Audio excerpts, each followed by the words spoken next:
Hi, come make a box terrarium with me and my little glass helpers. The pattern I'm using here is available through the link in the description. This glass is a clear seedy texture that I happen to have just enough of if I cut my pattern right the first time. Before I get started, I just need to fill up my cutter with some fluid. This is something I do every time I start because I don't like to leave a lot of fluid in the cutter every night. My cutter is a pencil grip Toyo, but it's probably about 40 years old. I'm cutting to the inside of my lines on the pattern, and the number inside each shape here actually represents how many I need to cut of each type. You'll hear that score sounded pretty dodgy, and that's because it's a fairly smooth glass, but it does have directional lines that can be difficult to score smoothly when crossing.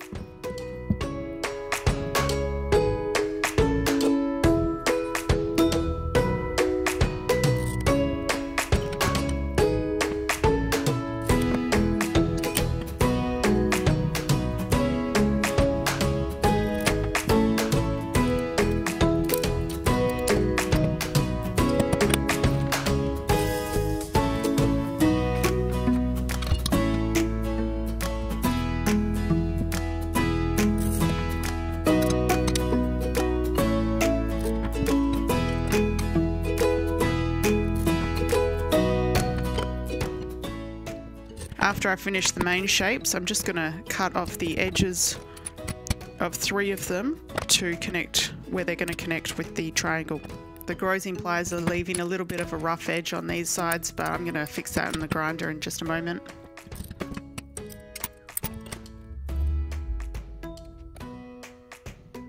Once all the pieces are done, I'll move on to grinding.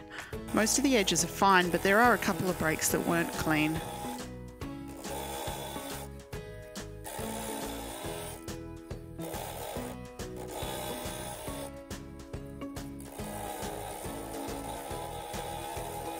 On this side here, there's less than 1 millimeter of cleanup, so I'm just running it really gently over that edge, taking off tiny bits at a time. For the triangle, I'm going to save my nails and use my little helpers to push the glass around. These are perfect for this kind of job. If I needed to do a lot of small pieces or they needed a lot more cleanup, I might reach for the grinder's mate tool. But these are so handy just for this little bit of work, and I always keep them close by.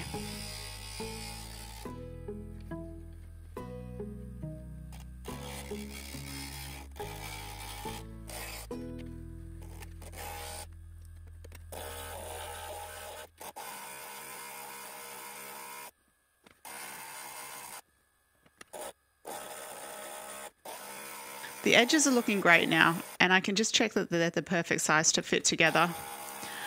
So I'll give my machine a good tap and grab a bucket of water for cleanup. This is just to remove the dust from the grinding process. I'm not using soap, just water in the bucket.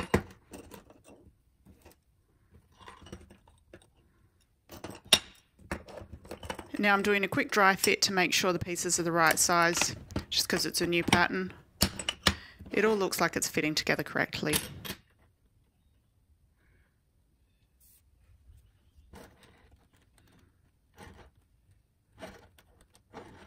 I'm using a basic copper foil in 5.5 mil. I intend to patina the solder in a copper colour, so it's best that you use a plain copper to match that top. To foil the piece, I squeeze the start to the glass, and then I try and pull it tight to the next edge, and then I just rub my finger along it to keep it there and do the whole piece like that. After I'm done, I squeeze over the sides and pop it down on the bench to use a lathe just to get it really smooth with no folds in the copper. And that'll make my soldering very clean.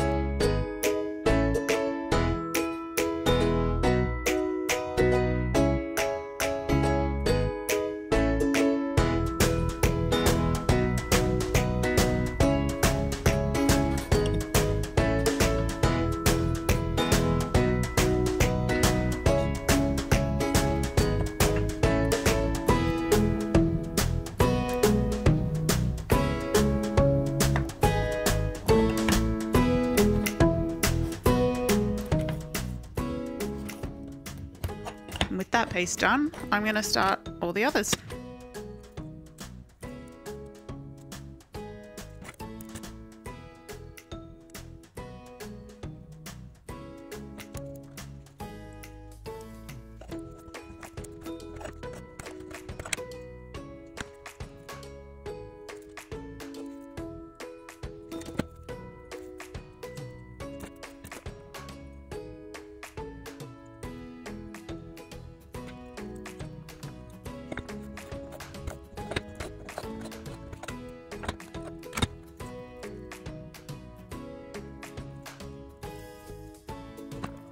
Now that I've got every piece foiled, I'm going to pack away my tools, going to head over to my messy soldering bench.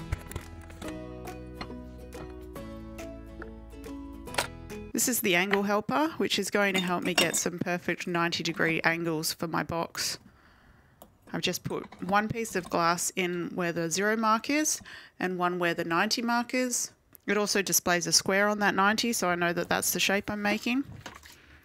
Then I paint some flux onto the edge that I'm going to solder and drop a bit of solder on. I think my iron might be a bit hot because this just flowed right down the edge. I really just need enough to keep the glass together, and then I'm going to turn it onto its side and put a lot more solder on, which I'll allow to pool, so that I get a really nice bead on that edge.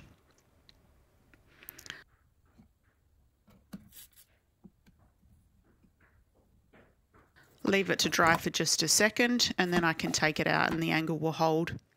I'm going to repeat that step on the other pieces that form the side to the terrarium.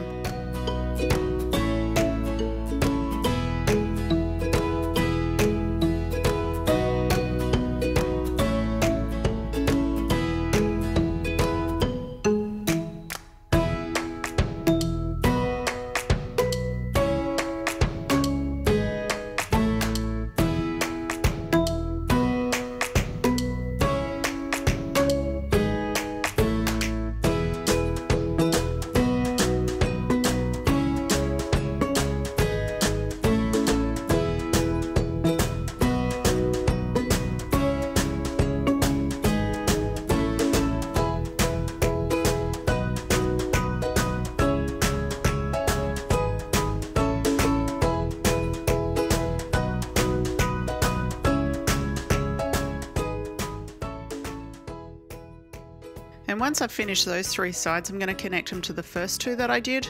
And this is where I find out I did it completely wrong. And now I've got 2 sides that look exactly the same.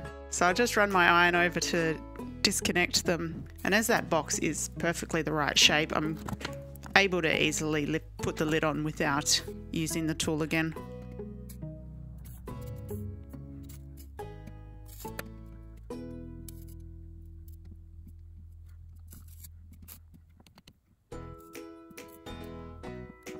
I'm running my solder all over the lines, and I'm just going to grab that triangle now that I haven't put in yet.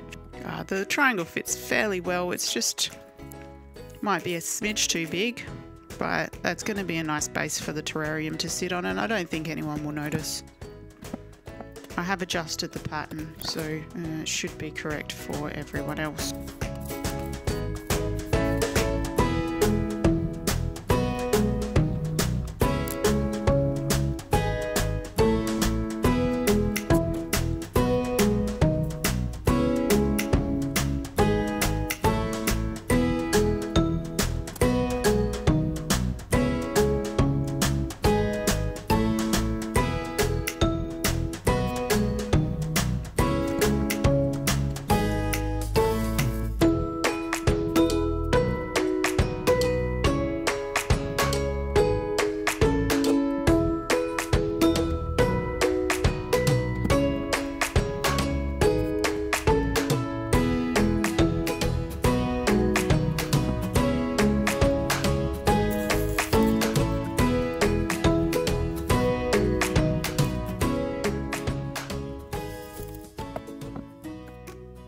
On these edges, as there's not 2 bits of copper meeting, they're a lot thinner than the others, and as it's flat I'm able to create a nice big bead on that edge so that it blends in well with the rest of the piece.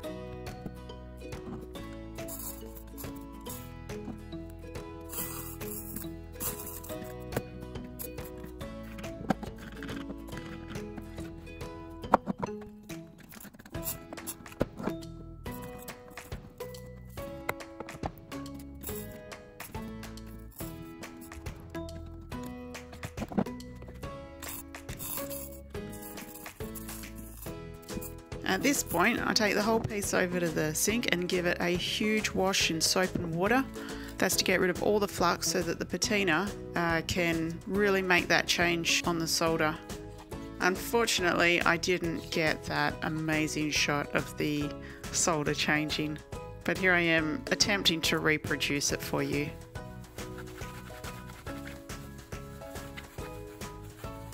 I absolutely love this finishing compound. It gives such a shine to not just the solder but the glass as well. It needs a really good shake because I haven't used it in a while, and then I'm just going to wipe it all over my piece. Once I can see that the whole piece is looking really cloudy, that means that it's covered and I need to leave it to dry.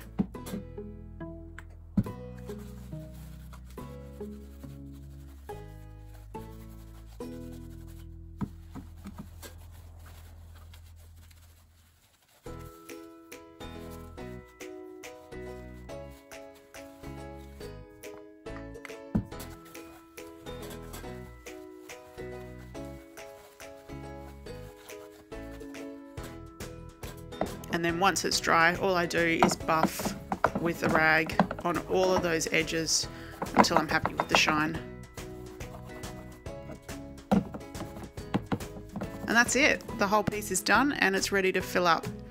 Here's a little weed I picked out of the garden because I am not a gardener and I don't expect this to last more than a day. So I've popped it in there with the soil from its roots and some aquarium gravel just for your viewing pleasure. Little bit of water just to try and make it last through the photos. And off we go for some photos. Thanks for watching. I hope that you're able to use the pattern and let me know how it goes.